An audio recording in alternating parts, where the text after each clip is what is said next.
guys, it's Becca. Welcome back to my channel. Welcome back to another video.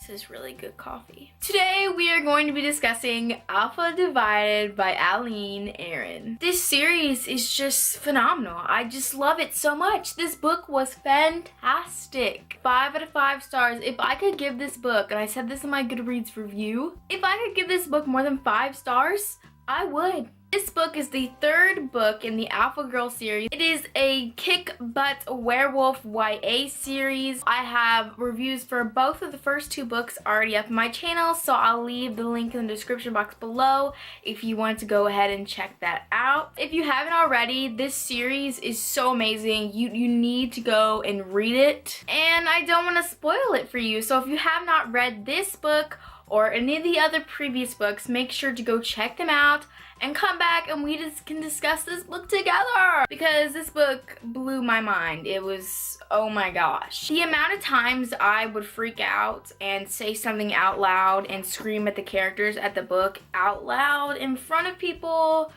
yeah. Oh, that was awkward, yeah. So the book starts out and we think everything is fine since we left off from the 2nd book. Luciana is gone and Dacian and Tessa need to have their mating bonding ceremony, so when they go to the Tribunal, which is kind of like court in their world, that everything will be fine. If they're in a mated ceremony before they go to the Tribunal, everything will be fine. It is almost like a guarantee that they won't be punished over anything. Before that can happen, the twins show up, Claudia and Raphael, who are in the Coven with Luciana. They find out that Tessa and Dacian are going to go ahead and do their ceremony before the Tribunal. Tessa knows in her gut, man, I really probably shouldn't have told them that we're gonna do the mating ceremony before the Tribunal. I feel it in my gut.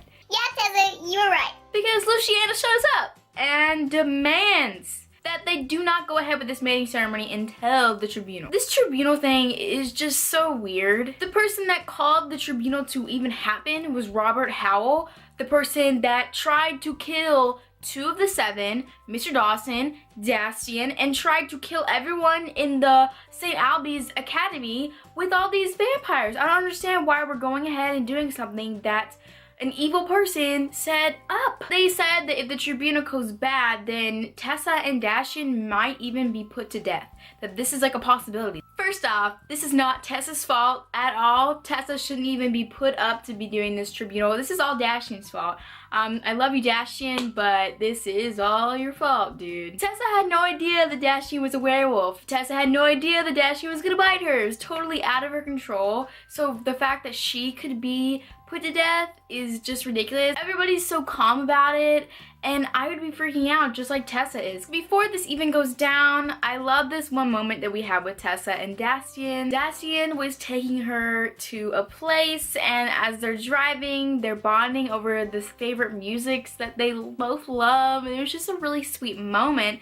And then we go to the land that Dacian has bought for Tessa. This land is a place that he wants to raise their children, and it's close to where her family is, and it's just so sweet that he would even do that. And Tessa does the hilarious thing and asks if when they do have kids, if their babies will come out being like puppies and they have like fur on them. That was so funny. Meredith explains to Tessa that mates typically do buy land that their mates can go and after their mating ceremony, because the mating ceremony is pretty much them getting married. And I was really jealous because Meredith said that Donovan has a place on every single continent except Antarctica. Like, is that fair? I don't think so. I can't wait because I heard that there's a book with Meredith and Donovan in it, and I'm so excited because I love them together. I love Donovan. I love Meredith. So in the middle of the mating ceremony, which I don't even think that Tessa really wanted to do it. She was not ready to do that. I said that in my last review on the 2nd book. I do not think that Tessa was ready to even go through with this. When Luciana showed up, it was kind of convenient. All the werewolves are saying, hey, you can't come in here. You're not allowed to come in here. You've not been invited to even come here. This is for werewolves only. Get off our land. Sophia Howell, which is Robert Howell's wife, it's like, I'll sponsor her. Can this family just leave us alone? Like, why are you so obsessed with everything that we do? Obviously, Tessa's like, I guess because we don't want to have a big war or an upset with the witches, we will postpone the ceremony. Dastian's obviously very hurt about this, and in a way, like, I understand his point of view, but at the same time, like, do you want people to get hurt for something that we can do just later on? Needless to say, the tribunal, when it actually happened, was a disaster. Don't even get me started on when Imogen had a speech. I had so many hopes for Imogen because at the beginning of the book, we kind of had this moment where she said hi to Tessa, and I was like, yes, we're starting to become friends. Progress, progress. As soon as she starts speaking, the first words that come out of her mouth. I always thought that I would end up with Bastian. Really? That's how you're gonna start that out? She proposes that Tessa gets separated from the pack. Why? First off, if Dastian is your friend like you say he is, you would want him to be happy, and Tessa makes him happy, so back off. Also, Tessa saved your butt that one time. Apparently, Imogen does not know anything about loyalty. When Luciana talks in the tribunal, she's just talking crap about Tessa and how Dastian took away their future leader, which is weird because Luciana doesn't even want Tessa to be the leader of the Coven. She threatens war if the wolves do not return Tessa back to their coven. The problem I had with this whole entire thing is how Tessa had no choice, no freedom in all of this. It was like her choice to stay with the werewolves like didn't even matter, like her free will didn't even matter. The tribunal decision is that Tessa is to live on Coven lands for a month, I believe, and she is to have no contact with anyone, and that's including Dastian. Dastian freaks out. I don't think I've ever seen him be so aggressive and rude to anyone before. It just shows you that he has such a powerful connection with Tessa. He does not want anything to come between him and Tessa.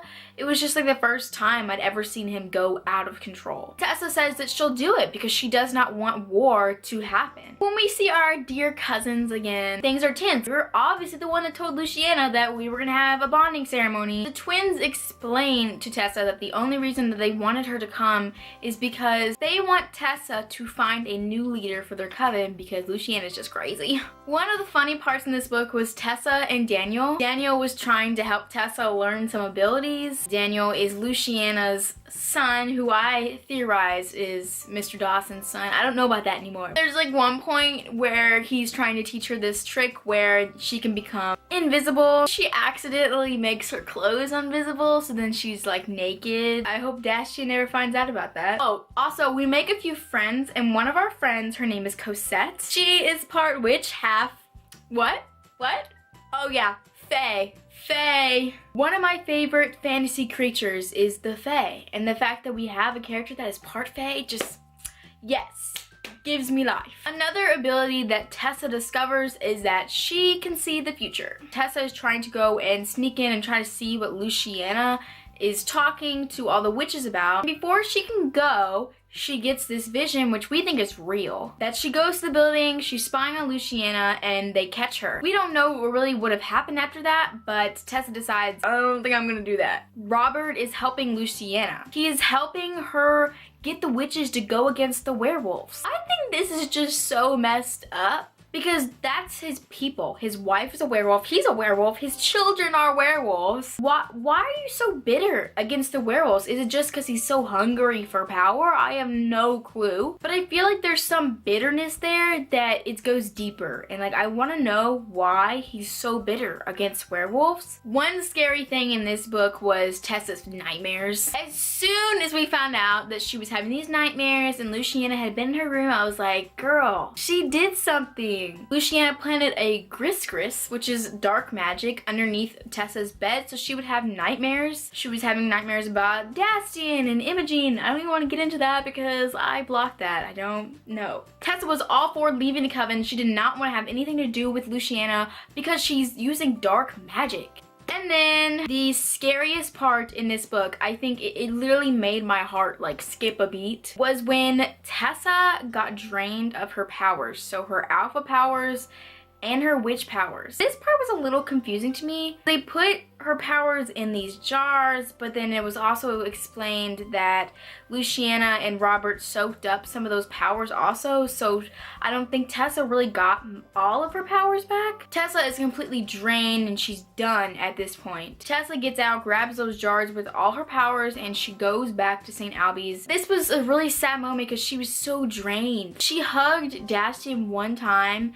and just went and took a shower and was just completely not Tessa. And because she knows the future, she knows the vampires are gonna come and attack the school, we're more prepared for that. When the fight happens, we're attacking the vampires and Daniel dies. There was a part of me that did not trust Daniel because obviously he's Luciana's son. He died for our cause. And when Luciana discovered that Daniel was dead, that's when she backed off and she said she'd be back. Tessa's powers are back, which I was so happy about. We leave off this book with knowing that Claudia needs to go to Peru to find witches who can wield white magic, since Luciana is messing with dark magic and she tried to conjure a demon. There was never a dull moment in this book. The action was amazing. I never would have guessed that Luciana would suck up Tessa's powers. That was a major plot twist. This book was just so great, and I'm so excited to read Claudia's adventures in Peru. Hopefully she meets a guy because she's kind of lonely and she wants a boyfriend, like it's obvious. Those were my thoughts about Alpha Divided. I loved it so much. I hope you guys enjoyed it too. Make sure you leave your comments down below about your thoughts about this book. Make sure to like, comment, and subscribe, and I will see you in my next video. Bye!